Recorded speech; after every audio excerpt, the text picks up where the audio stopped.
प्यारे बच्चों को नमस्कार, गुड मॉर्निंग। कैसे हैं आप सभी? आशा करते हैं आप सभी स्वस्थ मस्त जबरदस्त होंगे। तो प्यारे बच्चों, आज पढ़ने वाले हैं 26 मार्च का करंट अफेयर्स, जिसमें हम आपको पढ़ाएंगे सभी महत्वपूर्ण प्रश्न, साथ के साथ जरूरी स्टैटिक जीके और पुराना वाला रिवीजन। तो स्टार्ट करते हैं बिना किसी देरी के। आप किसी भी कॉम्पिटिटिव एग्जाम के लिए प्रिपरेशन कर रहे हैं तो ये क्लास आपके लिए बहुत महत्वपूर्ण होने वाली है। पहला प्रश्न चलते हैं। भारत ने किस देश से आयातित 5 उत्पादों पर एंटी डंपिंग शुल्क लगाया है? भैया जी, आप जानते हैं कि हमारा विवाद वैसे अमेरिका से अभी चल रहा है, लेकिन फिलहाल ये अमेरिका के साथ डिस्प्यूट नहीं है। ये एंटी डंपिंग टेस्ट भारत ने थोपा है प्यारे बच्चों चीन के 5 उत्पादों पर। तो ऑप्शन हो जाएगा ए इज राइट आंसर, चाइना। अगर बात की जाए प्यारे बच्चों घरेलू उद्योगों को अनुचित रूप से कम कीमत वाले आयात से बचाने के लिए भारत ने चीन से आयातित 5 उत्पादों पर एंटी डंपिंग शुल्क लगाया है। इसमें सॉफ्ट फेराइट कोर शामिल है प्यारे बच्चों, वैक्यूम इंसुलेटेड फ्लास्क शामिल है, एल्यूमिनियम फाइल शामिल है प्यारे बच्चों, ट्राई क्लोरो आइसोसियान्यूरिक एसिड शामिल है, और पॉली विनाइल क्लोराइड पीवीसी शामिल है, और पेस्ट रेजिन शामिल है। तो ये 5 मिलाकर टोटल उत्पाद हैं जिस पर एंटी डंपिंग शुल्क भारत के द्वारा लगाया गया है। चीन के अगर राष्ट्रपति की बात करें तो अभी वर्तमान में शी जिनपिंग है। चीन की मुद्रा प्यारे बच्चों रिमरिनबी और युआन है, तो युआन भी अभी चलती है, याद रखिएगा। चाइना की प्यारे बच्चों राजधानी बीजिंग है, और चाइना का राष्ट्रीय खेल टेबल टेनिस है प्यारे बच्चों। मंदारिन यहां की भाषा है जो कि दुनिया में सबसे ज्यादा बोली जाती है। आगे बात करेंगे, ये कह रहा है मिजोरम से किस देश को पहली बार एंथूरियम फूलों का निर्यात किया गया है? एंथूरियम प्यारे बच्चों यहां का एक पर्व भी है मिजोरम का। एंथूरियम पर्व एंथूरियम फूलों के नाम पर ही नाम पड़ा है। मिजोरम ने पहली बार सिंगापुर को एंथूरियम पुष्प बिटा यानी कि भेजे हैं, एक्सपोर्ट किए हैं। तो सही जवाब यहां पर हो जाएगा सिंगापुर। एंथूरियम फेस्टिवल भी कहां का है? मिजोरम का। तो प्यारे बच्चों मिजोरम ने एंथूरियम फूलों की पहली बार सिंगापुर को निर्यात किया है, जिससे भारत की पुष्प कृषि निर्यात क्षमता विशेष रूप से पूर्वोत्तर क्षेत्र से बढ़ गई है। तो मतलब हमारा कृषि का निर्यात बढ़ेगा अगर हम फल सब्जी फूल अनाज बेचेंगे, इसीलिए किया गया है। मिजोरम से एंथूरियम फूल सीमा पर पहुंचे, पहली बार सिंगापुर निर्यात किए गए हैं। तो भैया पहली बार जो है सिंगापुर को भारत ने ये फूल जो है निर्यात किए हैं। मुख्यमंत्री कौन है प्यारे बच्चों मिजोरम के? तो याद रखिएगा श्री पूलाल दुहोमा कांग्रेस से हैं। राजधानी है आइजोल मिजोरम की। गवर्नर हैं प्यारे बच्चों यहां के जनरल विजय कुमार सिंह। और यहां के महत्वपूर्ण उत्सव में प्यारे बच्चों चापचर कूट, पावल कूट, एंथूरियम महोत्सव मैंने आपको बताया, और ये फूल के नाम पर नाम पड़ा है मीम कूट। ठीक है, ये यहां के महत्वपूर्ण प्यारे बच्चों उत्सव हैं। एक थल फवांग कूट भी मनाया जाता है। आगे बात करेंगे, कौन सा राज्य वरिष्ठ नागरिक आयोग स्थापित करने वाला पहला भारत का राज्य बना है? तो भैया जी वरिष्ठ नागरिक आयोग बनाने वाला भारत का पहला स्टेट जो है वो केरल बना है बेटा। कौन सा बना है? केरल। केरल ने वरिष्ठ नागरिकों के लिए अलग से एक आयोग स्टैब्लिश करने का प्रस्ताव यानी कि विधेयक पारित किया है। तो केरल वरिष्ठ नागरिकों के आयोग को स्थापित करने वाला देश का फर्स्ट स्टेट बन गया है। विधेयक पारित, केरल राज्य वरिष्ठ नागरिक आयोग विधेयक पारित किया गया। इसका उद्देश्य वरिष्ठ नागरिकों के कल्याण, संरक्षण और सशक्तिकरण से जुड़ा है। केरल के अगर मुख्यमंत्री की बात करें प्यारे बच्चों तो पिनाराई विजयन है, और राजेंद्र विश्वनाथ अर्लेकर यहां के राज्यपाल हैं। केरल में मुख्य रूप से ओणम फसल उत्सव, वीसु नववर्ष उत्सव, त्रिशूर पूरम उत्सव, मकर विलक्कू उत्सव, अटुकल पोंगला फेस्टिवल। तो ओणम, विशु प्यारे बच्चों, त्रिशूर पूरम, मकर विलक्कू और अटुकल पोंगला फेस्टिवल आयोजित किए जाते हैं, बड़े महत्वपूर्ण हैं। आगे बात करेंगे नेक्स्ट आपका, हाल ही में जीएसएमए के नए अध्यक्ष कौन चुने गए हैं? तो भैया जी गोपाल विट्टल को अभी हाल ही में जीएसएमए का नया अध्यक्ष चुना गया है। ये जीएसएमए क्या है? तो भैया जी वैश्विक दूरसंचार नेतृत्व के, इसका जीएसएम का जो पूरा नाम है जीएसएमए का, वो होता है global system for mobile communication association. जो मोबाइल फोन से आप बातचीत करते हैं उसका जो एसोसिएशन है, कम्युनिकेशन एसोसिएशन, उसके हेड बने हैं गोपाल विट्टल। तो अध्यक्ष के रूप में निर्वाचित गोपाल विट्टल को जीएसएमए का अध्यक्ष चुना गया है। उन्होंने प्यारे बच्चों जोस मारिया अल्वारेज पैलेटे के स्थान लिया है। तो जोस मारिया के स्थान पर गोपाल विट्टल को नियुक्त किया गया है। प्यारे बच्चों जीएसएमए की स्थापना हुई थी 1995 में। तो GSMA global system for mobile communication association कब स्टैब्लिश हुआ? 1995 में। हाल ही में आरईसी लिमिटेड के अध्यक्ष और एमडी का अतिरिक्त प्रभार किसे दिया गया है? तो भैया जी आरईसी है एक महारत्न कंपनी, ठीक है भाई। तो जो गांव में बिजली सप्लाई या बाकी चीजों को देखती है यही है। इसके नए अध्यक्ष बने हैं प्यारे बच्चों चोपड़ा साहब। तो परमिंदर चोपड़ा को अतिरिक्त इसका प्रभार दिया गया है, अध्यक्ष का और मैनेजिंग डायरेक्टर का। तो परमिंदर चोपड़ा को 3 महीने की अवधि के लिए आरईसी लिमिटेड की अध्यक्ष और प्रबंधक निदेशक के रूप में सीएमडी के तौर पर अतिरिक्त प्रभार सौंपा गया है। रूरल इलेक्ट्रिफिकेशन कॉरपोरेशन लिमिटेड इसका पूरा नाम है आरईसी का। आरईसी को प्यारे बच्चों महारत्न का दर्जा दे दिया गया। यह स्थापित हुई थी 1969 में। तो ग्रामीण विद्युतीकरण निगम कहा जाता है इसे, rural electrification corporation limited. REC एक महारत्न कंपनी है। महारत्न कंपनियों की संख्या वर्तमान में 14 है, आप जानते हैं, ठीक है भाई। तो कितनी महारत्न कंपनी है? 14। उनमें से एक है आरईसी। अब खेलो इंडिया पैरा गेम्स एथलीट जो है प्यारे बच्चों यहां आपके, किसने एलीट 72 किलोग्राम वर्ग में 206 किलोग्राम वजन उठाकर स्वर्ण पदक जीता है?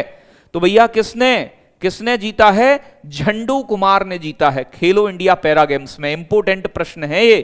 खेलो इंडिया पैरा गेम्स 2025 का आयोजन दिल्ली में हो रहा है। पहली बार आयोजन 2023 में भी दिल्ली के अंदर ही हुआ था।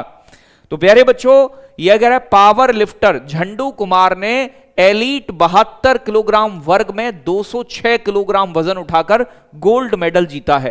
पंजाब की सीमा रानी ने एलीट 61 किलोग्राम में 97 किलोग्राम वजन उठाकर भी गोल्ड मेडल जीता था। यह हमने कल ही प्रश्न डिस्कस किया था। खेलो इंडिया यूथ गेम 2025 का शुभंकर जो है वो उज्ज्वला है।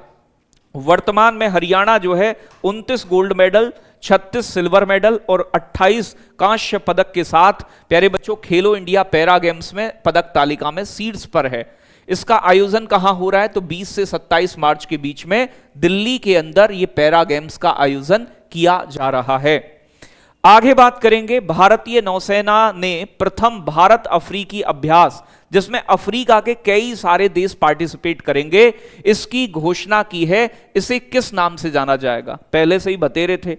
तो भैया एक नया युद्धाभ्यास होगा भारत और अफ्रीका के देशों के बीच में, जिसकी घोषणा हाल ही में भारत ने की है। इसका नाम है एकेमी। एकेमी नाम रखा गया है इसका, ठीक है, एकेमी नाम दिया गया है इसे। तो ये भारत और अफ्रीकी देशों के बीच होगा। भारत और तंजानिया संयुक्त रूप से पहला भारत अफ्रीकी नौसैनिक अभ्यास एकेमी की मेजबानी करेंगे।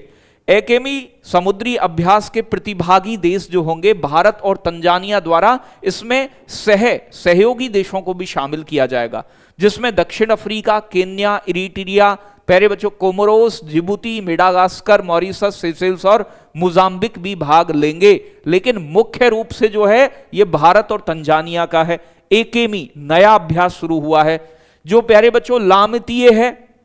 लामितीय जो ऑप्शन नंबर 1 है, लामितीय होता है भारत और सेशेल्स के बीच में। प्यारे बच्चों हैंड इन हैंड भारत और चाइना के बीच में। प्यारे बच्चों इम्बैक्स जो है आपका, ये भारत और म्यांमार के बीच होने वाला सैन्य एक्सरसाइज है। तो इनके नाम भी याद रखिएगा, एग्जाम में कई बार आ चुके हैं। आगे बात करेंगे, हाल ही में किसने चीनी ग्रैंड पिक्स जीती है? तो चीनी ग्रैंड पिक्स बच्चों किसके द्वारा जीता गया है? तो प्यारे बच्चे ग्रैंड पिक्स जो होते हैं टेनिस टूर्नामेंट होते हैं। तो भैया जी ये चीनी ग्रैंड पिक्स का टूर्नामेंट जीता है ऑस्कर पियास्त्री द्वारा, ठीक है जी। तो ऑस्कर पियास्त्री ने चीनी ग्रैंड प्रिक्स में जीत दर्ज की। इससे प्यारे बच्चों मैक्लारेन का 50वां 1-2 फिनिश सुनिश्चित हुआ। वह टीम के साथ लैंडो नॉरिस से आगे रहे हैं। तो लैंडो नॉरिस को हराकर ऑस्कर पियास्त्री ने प्यारे बच्चों चीनी चाइनीज ग्रैंड स्लैम का टूर्नामेंट प्यारे बच्चों अपना जीत लिया है। आगे बात करेंगे, हाल ही में किसे लोकप्रिय नागरिक उत्कृष्टता पुरस्कार से सम्मानित किया गया है? तो प्यारे बच्चों अगर बात की जाए सही जवाब की तो सही जवाब होगा संघमित्रा ताई गायकवाड़। तो हाल ही में संघमित्रा ताई गायकवाड़ को लोकप्रिय नागरिक उत्कृष्टता पुरस्कार से सम्मानित किया गया है। तो बात की जाए प्यारे बच्चों संघमित्रा ताई गायकवाड़ को समाज में उनके निस्वार्थ योगदान के लिए लोकप्रिय नागरिक उत्कृष्टता पुरस्कार से सम्मानित किया गया है, जिसे डॉक्टर अनिल काशी मुरारका और मंदाकिनी ने मान्यता दी है। महाराष्ट्र के मुख्य सचिव के रूप में कार्य करते हुए इन्होंने 25 साल तक काम किया है संघमित्रा ताई गायकवाड़ ने। ठीक है भाई, तो संघमित्रा ताई गायकवाड़ का नाम याद रखना है। इन्हें लोकप्रिय नागरिक उत्कृष्टता पुरस्कार महाराष्ट्र की तरफ से प्राप्त हुआ है। हाल ही में किसने नवी मुंबई में राष्ट्रीय समुद्री खेल 2025 का उद्घाटन किया है? तो प्यारे बच्चों नवी मुंबई के अंदर जो समुद्र के अंदर खेले जाने वाले खेल हैं, खेलो इंडिया पैरा गेम्स हो रहे हैं दिल्ली में। प्यारे बच्चों ओलंपिक समिति जो भारत की ओलंपिक समिति है इसके जो अध्यक्ष हैं पीटी उषा, तो पीटी उषा जो हैं प्यारे बच्चों इनके द्वारा नवी मुंबई में राष्ट्रीय समुद्री खेलों का 2025 का आयोजन किया गया है। बात की जाए यहां पर पीटी उषा ने राष्ट्रीय समुद्री खेल 2025 का उद्घाटन किया तथा खिलाड़ियों को खेल भावना, एकता और अखंडता पर अपने संदेश से प्रेरित किया। 20 से अधिक खेलों वाले इस कार्यक्रम का उद्देश्य फिटनेस और खेल भावना को बढ़ाना है। 1927 में भारतीय ओलंपिक संघ का गठन किया गया था, जिसके संस्थापक सर दोराबजी टाटा थे और सचिव डॉक्टर एजी नोहरन थे। यह प्रश्न एग्जाम में कई बार आ चुका है कि भारतीय ओलंपिक संघ का गठन कब हुआ, इसके पहले अध्यक्ष कौन थे, और वर्तमान अध्यक्ष इसकी पीटी उषा जो कि पहली अध्यक्ष भी हैं महिला। यह कह रहा है हाल ही में उत्तर प्रदेश सरकार ने किस शहर में डॉल्फिन सफारी बनाने की घोषणा की है? डॉल्फिन सफारी पार्क स्थापित किया जाएगा। वाराणसी, कानपुर, प्रयागराज, कन्नौज। यूपी का भी प्यारे बच्चों नेशनल एक्वेटिक एनिमल है डॉल्फिन, और प्यारे बच्चों यूपी में सबसे ज्यादा पाई भी जाती हैं डॉल्फिन। अभी सर्वे हुआ था, यूपी का ही नंबर टॉप पर आया था। तो वाराणसी के अंदर सही जवाब होगा option number A is right answer. तो भैया ये सफारी वाराणसी जनपद के कैथी से ढकवा गांव के बीच प्रस्तावित है, बनाई जाएगी। इस इलाके में डॉल्फिन सबसे ज्यादा संख्या में मिलती हैं। वाराणसी जनपद में गंगा नदी में डॉल्फिन के संरक्षण के लिए यूपी सरकार ने डॉल्फिन मित्र की भी नियुक्ति कर रखी है। वैज्ञानिक नाम क्या होता है डॉल्फिन का प्यारे बच्चों? तो याद रखिएगा प्लेटनिस्टा गैंगेटिका, क्योंकि गंगा में मिलती है और गंगा के आसपास या और भी जगह ब्रह्मपुत्र नदी में मिलती है। ये अंधी होती है, इसे सूसू के नाम से भी जानते हैं। तो भारत, नेपाल, बांग्लादेश की नदियों में भी देखने को मिलती है, लेकिन मुख्य रूप से भारत में ब्रह्मपुत्र नदी में, गंगा नदी में, महानदी में, इनमें पाई जाती है। ये लुप्त प्राय है, ज्यादा आप जानते हैं प्रदूषण के कारण इनकी संख्या लगातार कम हो रही है।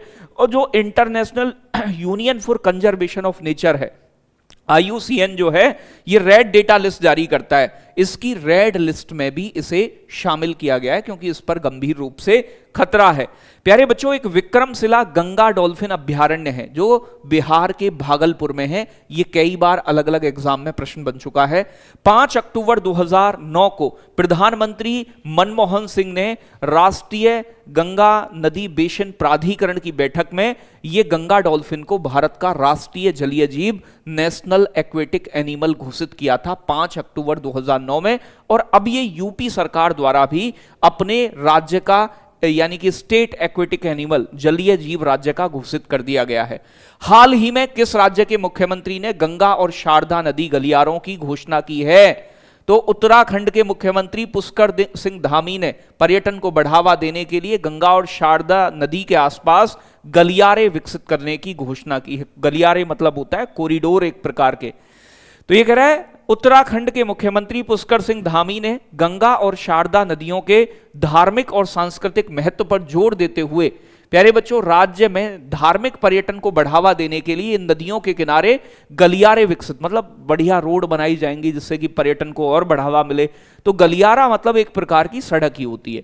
मुख्यमंत्री कौन है? पुष्कर सिंह धामी। राजधानी देहरादून है। लोक नृत्य उत्तराखंड के मुख्य छोलिया, झोड़ा, चांचरी, प्यारे बच्चों पांडवा, लांगरवीर और राममन। राममन तो यूनेस्को में भी शामिल है, कई बार एग्जाम में आ चुका है। तो ये कहां के बच्चों? उत्तराखंड के आपके महत्वपूर्ण लोक नृत्य हो जाते हैं। अगला प्रश्न बेटा, हाल ही में किसे संगीत अकादमी का संगीत कलानिधि पुरस्कार मिला है? तो ये प्यारे बच्चों एक बहुत महत्वपूर्ण प्रश्न आपके लिए बन जाता है। प्यारे बच्चों भारत रत्न से सम्मानित पहली संगीतज्ञ थी कर्नाटक की संगीतकार एस.एस. सुब्बुलक्ष्मी। सही जवाब ये नहीं है, लेकिन सही जवाब होगा इसका प्यारे बच्चों आर के श्री राम कुमार। आर के श्री राम कुमार जो हैं ये एक तबला वादक हैं और इन्हें प्यारे बच्चों संगीत अकादमी का कलानिधि पुरस्कार 2025 के लिए चुना गया है। संगीत अकादमी ने रविवार को 2025 के लिए, सॉरी ये वायलिन वादक हैं, गलती से हमने तबला वादक बोल दिया। वायलिन वादक प्यारे बच्चों आर श्री राम कुमार को प्रतिष्ठित संगीत कलानिधि पुरस्कार देने की घोषणा की है। संगीत अकादमी के अध्यक्ष एन मुरली के अनुसार भरतनाट्यम कलाकार उर्मिला सत्यनारायण को नृत्य कलानिधि पुरस्कार के लिए चुना गया है। तो उर्मिला सत्यनारायण जो है वो नृत्य कलानिधि के लिए और संगीत कलानिधि के लिए आर श्री राम कुमार को चुना गया है। ठीक है भाई, तो आर श्री राम कुमार जो हैं ये वायलिन वादक हैं, याद रखिएगा। और प्यारे बच्चों नृत्य कलानिधि पुरस्कार के लिए उर्मिला सत्यनारायण। ठीक है, तो अगर पूछ ले उर्मिला सत्यनारायण किस नृत्य शैली से संबंधित हैं, तो भरतनाट्यम, जो कि तमिलनाडु का एक नृत्य है। दलाई लामा को गोल्ड मरकरी पुरस्कार मिला है। ठीक है भाई, श्री जयश्री वेंकटेशन को आर्द्र भूमि विवेकपूर्ण उपयोग के लिए पुरस्कार मिला है, रामशर पुरस्कार। डॉक्टर दिनेश शेहरा को प्यारे बच्चों HBTU से लाइफ टाइम अचीवमेंट अवार्ड मिला है। फोर्ब्स इंडिया लीडरशिप का अवार्ड जो मिला है वो जय शाह को, ये हम पीछे पड़ चुके हैं जल्दी में। समीर कनौडिया को प्यारे बच्चों CEO ऑफ द ईयर के अवार्ड से नवाजा गया है। प्यारे बच्चों सुनील भारती मित्तल को ब्रिटेन से मानद नाइटहुड उपाधि मिली है। एन चंद्रशेखरन को ब्रिटिश प्यारे बच्चों साम्राज्य का सबसे उत्कृष्ट आदेश सम्मान मिला है। और हारून इंडिया ने डॉक्टर राजी नारायणम को प्यारे बच्चों फिनटेक इनोवेशन के लिए सम्मानित किया है। तो ये लेटेस्ट में जो व्यक्ति सम्मानित हुए हैं उनके नाम हैं। आगे बात करेंगे पुराना वाला रिवीजन, यानी कि 25 तारीख का। कई सारे प्रश्न बने थे, सबसे महत्वपूर्ण तो यही था कि हाल ही में 59वें ज्ञानपीठ पुरस्कार के लिए हिंदी भाषा के लिए कौन विजेता बने हैं, तो भैया विनोद कुमार शुक्ल जो है ये बने हैं। ये कह रहा है जल शक्ति अभियान कैच द रेन 2025 का आयोजन कहां हुआ है? पंचकुला हरियाणा में शुभारंभ हुआ है। विश्व टीबी दिवस, ट्यूबरक्लोसिस माइकोबैक्टीरियम, हर साल 24 तारीख को हम टीबी दिवस के रूप में मनाते हैं। IRDAI जो बीमा विनियामक एवं विकास प्राधिकरण 1999 में स्थापना, हैदराबाद में मुख्यालय। इसने सलाहकार समिति में कितने नए सदस्यों को नियुक्ति की है? तो 5 नए सदस्य। प्यारे बच्चों ये कह रहा है एडलवाइज ARC ने किसे अंतरिम MD और CO नियुक्त किया है? तो मैथिली बाला सुब्रमण्यम को। ठीक है जी, आगे बात करेंगे हाल ही में किसने उड़ीसा उच्च न्यायालय का मुख्य न्यायाधीश नियुक्त किया गया है? तो न्यायमूर्ति हरीश टंडन को नियुक्त किया गया है। प्यारे बच्चों सनमार समूह के किस चेयरमैन को काउंसलर सेवाओं के लिए डेनमार्क के नाइट क्रॉस से सम्मानित किया गया है? तो विजय शंकर को सम्मानित किया गया है। हाल ही में किस शहर में रविंद्रचंद्र अश्विन के नाम पर एक सड़क का नाम रखा जाएगा? तो भैया जी अश्विन ने संन्यास की घोषणा की, तो चेन्नई की एक सड़क का नाम अश्विन के नाम पे रखे जाने का मामला सामने आया है। हाल ही में किसने 2025 के स्टॉकहोम जल पुरस्कार को जीता है? ये इंपोर्टेंट है प्यारे बच्चों, याद रखिएगा स्टार मार्क। तो गुंटर ब्लॉसेल। ठीक है भाई, तो गुंटर ब्लॉसेल ने जीता है। हाल ही में किस राज्य में CM मंत्री और विधायकों के वेतन में 100% बढ़ाने की मंजूरी दी है? मतलब दोगुना हो जाएगा। कर्नाटक राज्य ने। हाल ही में कहां पर पहला भारतीय फिल्म महोत्सव का शुरुआत हुई है? अमेरिका में मनाया जाएगा पहला भारतीय फिल्म महोत्सव। प्यारे बच्चों हाल ही में महाराष्ट्र सरकार ने उत्तर प्रदेश के किस शहर में छत्रपति शिवाजी महाराज का भव्य स्मारक बनाने का फैसला लिया है? तो छत्रपति शिवाजी महाराज की जयंती पर यूपी के आगरा शहर में एक छत्रपति शिवाजी महाराज का भव्य स्मारक बनाने का फैसला लिया गया है। हाल ही में पावर लिफ्टर जसप्रीत कौर ने खेलो इंडिया पैरा गेम्स में 2025 में गोल्ड मेडल प्राप्त किया है। प्यारे बच्चों, आपका नेटुम्बो नंदी नदेवा किस देश की पहली महिला राष्ट्रपति के रूप में शपथ ली है? तो नामीबिया, अफ्रीका का देश है नामीबिया। तो याद रखिएगा नेटुम्बो नंदी, तो नंदी नामीबिया, नैसे नंदी नैसे नामीबिया। हाल ही में किस देश ने पुरुष और महिला कबड्डी विश्व कप दोनों पर कब्जा किया है? इंग्लैंड में आयोजित कबड्डी इस विश्व कप में भारत जीता है और ब्रिटेन को हराया, इंग्लैंड को। हाल ही में कौन सा इंटैच के अध्यक्ष चुने गए हैं? तो अशोक सिंह ठाकुर को इंटैच का नया अध्यक्ष चुना गया है। भारत ने हाल ही में किन बाढ़ पीड़ित देशों में मानवीय सहायता भेजी है? तो बोत्सवाना में और किरीबाती में। हाल ही में नए वित्त सचिव के रूप में किसे नामित किया गया है? ये इंपोर्टेंट प्रश्न है, स्टार मार्क कर लेना। अजय सेठ को नियुक्त किया गया है नया वित्त सचिव, फाइनेंस सेक्रेटरी। आज का होमवर्क का प्रश्न जो आपको कमेंट में बताना है, भारतीय दूरसंचार नियामक प्राधिकरण टेलीकॉम रेगुलेटरी जो है प्यारे बच्चों आपकी, इसके स्थापना कब हुई थी, इसका हेडक्वार्टर कहां है और इसके वर्तमान अध्यक्ष कौन है? ये तीन चीज आपको कमेंट में बतानी है। प्रश्न बड़ा महत्वपूर्ण है, कई बार एग्जाम में आया है, कई बार इसकी फुल फॉर्म पूछ लेता है। ठीक है भाई, तो telecom regulatory authority of India TRAI, भारतीय दूरसंचार नियामक प्राधिकरण की स्थापना, मुख्यालय, हेडक्वार्टर कहां है? कैसी लगी क्लास कमेंट में बताइएगा। उम्मीद है अच्छी लगी होगी। डेली जुड़ेंगे तो बहुत कुछ सीखेंगे। जय हिंद, जय भारत साथियों।